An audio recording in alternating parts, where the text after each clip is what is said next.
I'm Samantha Minor, and this is a Minor Mom Makeover.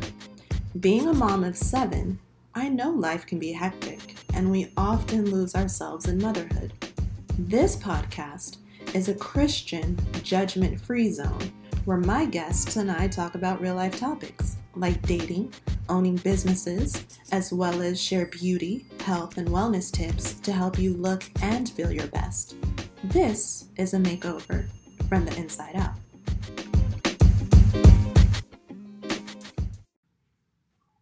Hey everyone, welcome back to a Minor Mom Makeover. I am your host, Samantha Jade Minor, but we're all friends here, so you can call me Sam.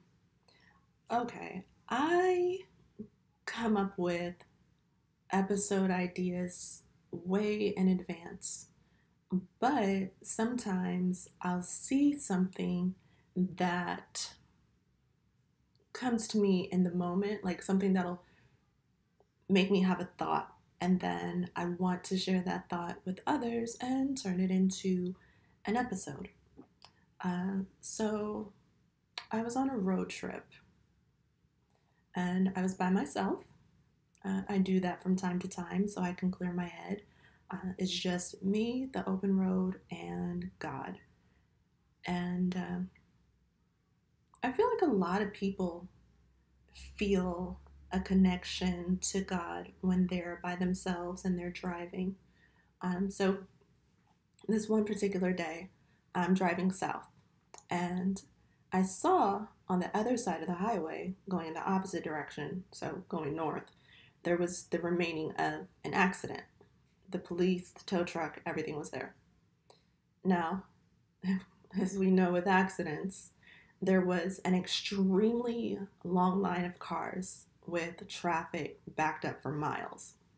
Now, everyone at the very beginning of the long line of traffic had a clear view of the wreckage that was just about cleaned up and would probably be gone in like another 5 minutes or so. So everyone at the beginning of the line had a very clear view that the wreckage was being cleaned up and just about done, and everyone could be on their way soon. But the people further down the road didn't have the same view that the people up front had. All they could do was just sit in their cars and wait. Now just imagine what the people were doing while they were waiting. I'm sure there were a lot of people in a rush to get to their next destination, and they were angry and frustrated because, one, they probably didn't even know why they were being held up. They just knew that they were stuck where they were without a reason. All they could do was speculate why they were stuck and how much longer they would be stuck. Other people may have just taken it in stride and just figured, okay, I'm stuck. Let me make the most of this situation. Maybe they talked on the phone to a loved one. They might have talked to God. They talked to themselves if they're anything like me. They might have brainstormed about a new business idea. Maybe that time in their car by themselves was what they needed, because otherwise they don't have time to themselves at home. They might have kids and families and work that keeps them distracted and keeps them busy, and constant noise. You know how it is, how that parent life is, especially a time like now where so many people work from home. You know, everything home is base now for everything. So in this moment, I realized 2 things.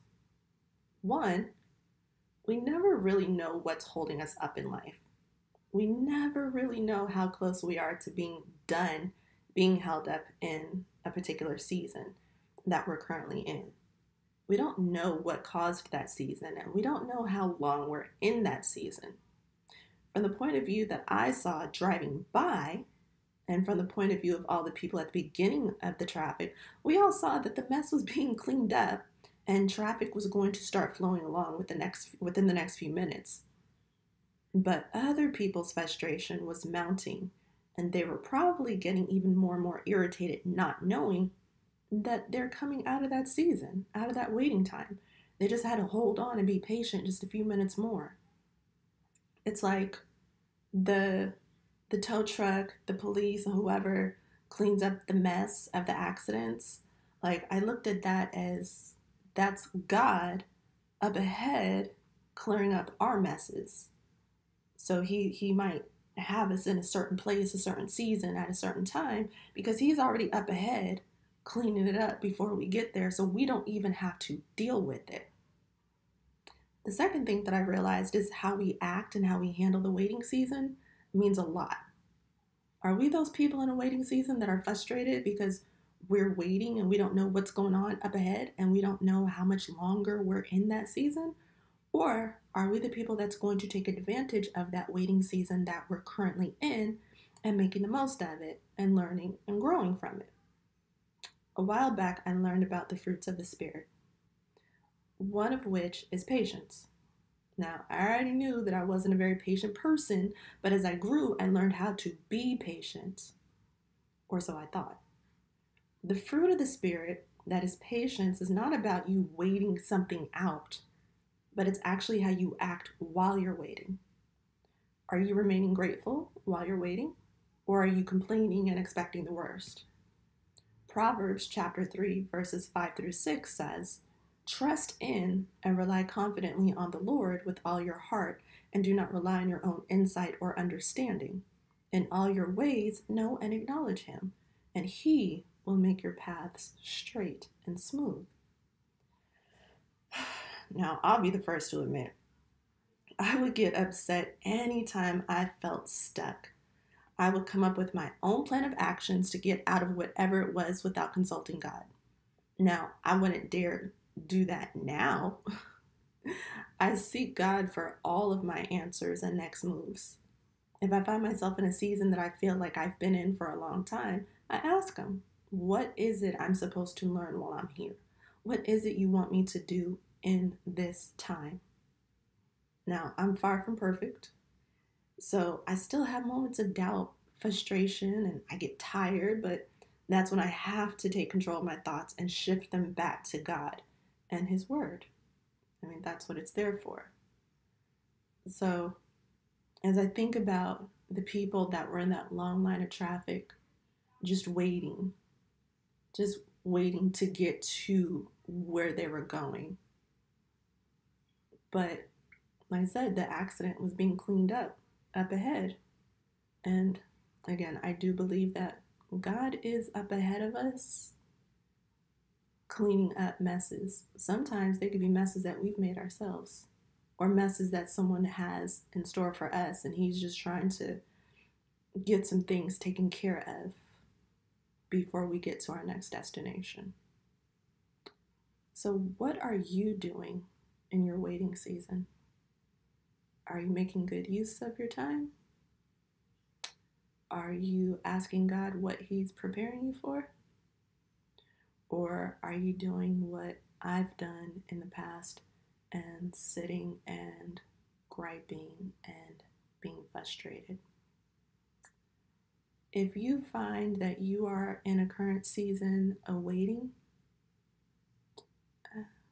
I want you to ask God why you're there and what He wants you to do with this time. And I guarantee He's going to answer you.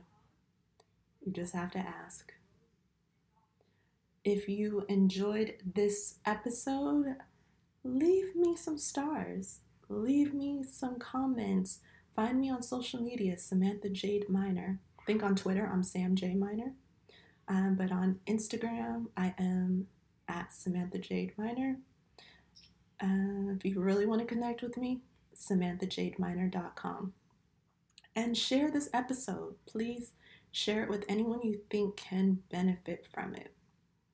And until next time, take care of you.